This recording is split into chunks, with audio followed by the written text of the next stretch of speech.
Hi friends, আবার ফিরে আসলাম নতুন একটা ভিডিও নিয়ে। Voice change part 2।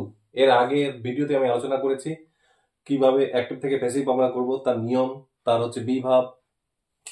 এবার আজকে আমরা তার বিস্তারিত আলোচনা দেখব কিভাবে হচ্ছে।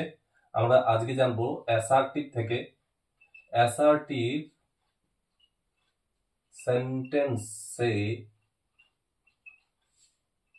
সেন্টেন্সে ভয়েস চেঞ্জ।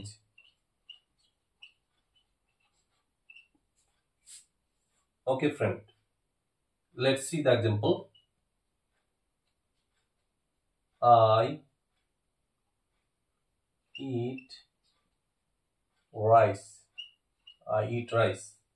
তো আমরা জানি আগের ভিডিওতে আমি আলোচনা করেছি 5টা স্ট্রাকচার নিয়ে, আবার এই ভিডিওতে আমি লিখে দিয়েছি।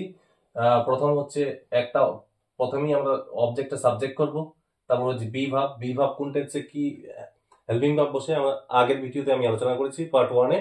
হ্যাঁ, মাস্ট ওয়াচ ফ্রেন্ড, বিভাব, তারপরে V3, তারপরে বাই, তারপরে সাবজেক্টটা অবজেক্ট হবে।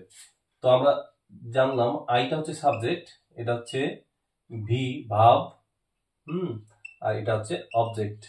তো আমরা কি করব, অবজেক্টটাকে সাবজেক্ট করব। তো অবজেক্ট চলে আসলো সাবজেক্টের জায়গায়, রাইস। এবার আই ইট রাইস, এটা হচ্ছে present indefinite tense. Present indefinite টেন্সে হেল্পিং ভার্ব হিসেবে এম ইজ আর হবে। তাহলে রাইসের পরে সবসময় ইজ হবে। তাহলে ইজ, তাহলে অবজেক্টটা সাবজেক্ট হলো, অবজেক্ট সাবজেক্ট হয়ে গেল, তারপর বিভাব হলো, তারপর এবার V3। এবার ইটের 3 নম্বর ফর্ম হচ্ছে ইটেন। তারপরে হচ্ছে এরপরে হচ্ছে আসলো বাই বসালাম। বাইয়ের পরে হচ্ছে কি হবে, সাবজেক্টটা অবজেক্ট হবে। তাহলে সাবজেক্ট এটা ছিল, এটা এইদিকে হয়ে যাবে অবজেক্ট। তাহলে আই এর অবজেক্টিভ ফর্ম হচ্ছে মি, আগের ভিডিওতে আলোচনা করা হয়েছে। এটা 1 নম্বর। এবার 2 নম্বর হচ্ছে হি saw a boy। তো এটা হচ্ছে সাবজেক্ট, এটা হচ্ছে ভার্ব টু, এটা হচ্ছে অবজেক্ট। আমরা কি করব, তাহলে হচ্ছে এ বয়টা হচ্ছে অবজেক্ট, এটা অবজেক্টটাকে সাবজেক্ট করতে হবে, এ বয়। তারপর যেহেতু এটা পাস্ট ফর্মে আছে, তার মানে পাস্ট ইনডিফিনিট টেন্স, তাহলে কি হবে, পাস্ট ইনডিফিনিট টেন্সে হেল্পিং ভার্ব হিসেবে কি বসে, ওয়াজ ওয়্যার। তো ওয়াজ দিয়ে কি দিব, V3। সি স 3 নম্বর ফর্ম হচ্ছে, সি এর 2 নম্বর ফর্ম স, আর 3 নম্বর ফর্ম হচ্ছে সিন। ওকে, 3 নম্বর হয়ে গেল। তারপরে দিব আমরা বাই হলে কি হবে, হি থেকে হয়ে যাবে হিম। ওকে, এইবার হচ্ছে I will see the movie.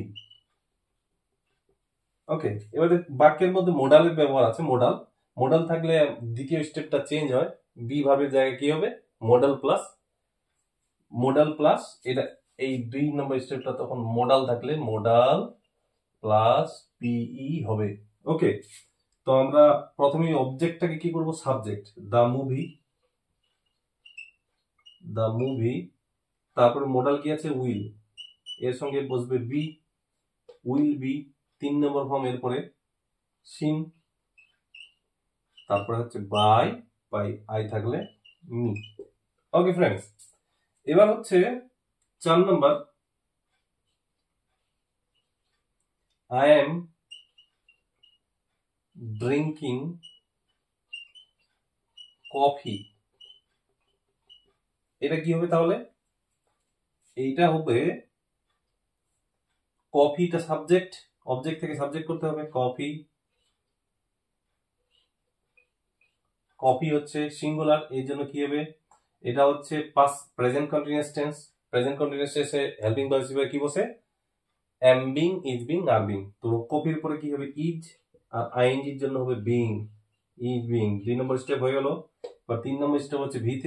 ড্রিঙ্কের 3 নম্বর ফর্ম হচ্ছে ড্রিঙ্ক, ড্র্যাঙ্ক, ড্রাঙ্ক। তারপরে হবে বাই দিয়ে মি। ওকে, এবার হচ্ছে 5 নম্বরটা আমি এইদিকে লিখছি। 5 নম্বরটা কি হবে, 5 নম্বর এক্সাম্পল আমরা দেখে নিচ্ছি। দে have chosen a dress. Okay, they have chosen a dress. তো অবজেক্ট কোনটা? Dress. A dress, a dress, এটা হচ্ছে হ্যাভ প্লাস ভিতরে আসছে, তার মানে perfect tense, present perfect tense. তাহলে প্রেজেন্ট পারফেক্ট টেন্সে কি হবে? Have been, has been. তো ড্রেস সিঙ্গুলার, সিঙ্গুলারের জন্য হ্যাজ, এর সঙ্গে বসে been, has been, a dress has been chosen by, দিয়ে থাকলে কি হবে? then. Okay friends, আরেকটা এক্সাম্পল।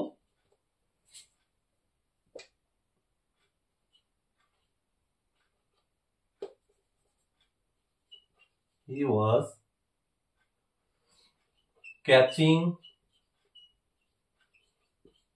fish. তাহলে এটা কি হবে?